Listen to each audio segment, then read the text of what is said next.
Hi, Kids Club. It's Miss Shawn here again. How are you today? I have a new book.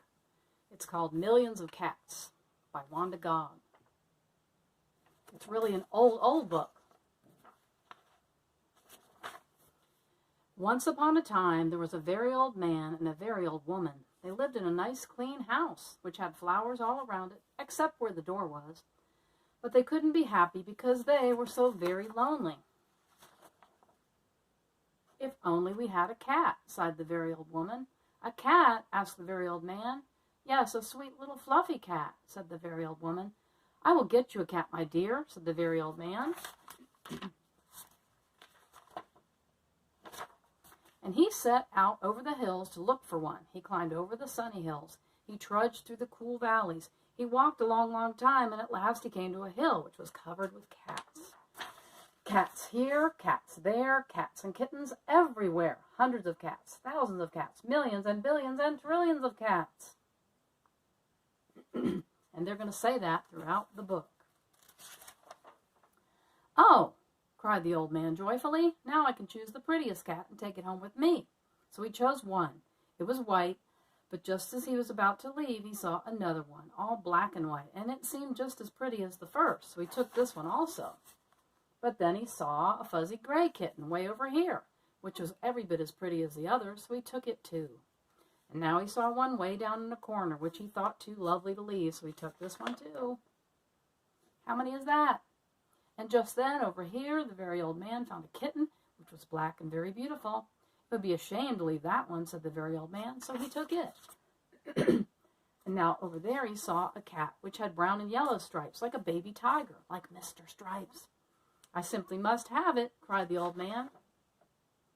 So it happened that every time the very old man looked up, he saw another cat, which was so pretty he could not bear to leave it. And before he knew it, he had chosen them all. And so he went back over the sunny hills and down through the cool valleys to show all his pretty kittens to the very old woman. It was very funny to see those hundreds and thousands and millions and billions and trillions of cats following him. Would you like that many cats, or that many cats following you? Do you have cats or dogs?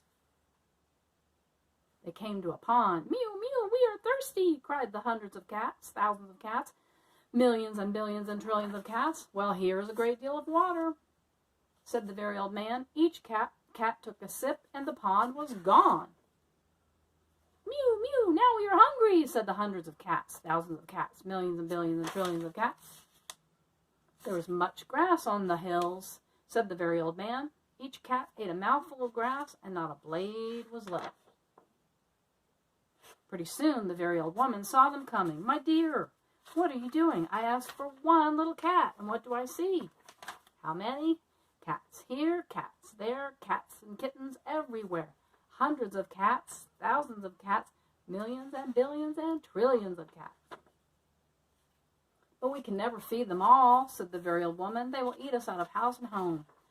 "I never thought of that," said the very old man. "What shall we do?" The very old woman thought for a while, and she said, "I know. We will let the cats decide which one we should keep." "Oh, yes," said the very old man, and he called to the cats, "Which one of you is the prettiest?" They began to tell him, I am, no, I am the prettiest, I am, cried the hundreds and thousands and millions and billions and trillions of voices, for each cat thought itself the prettiest.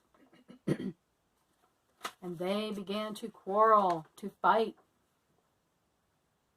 They bit and scratched and clawed each other and made such a great noise that the very old man and the very old woman ran into the house as fast as they could.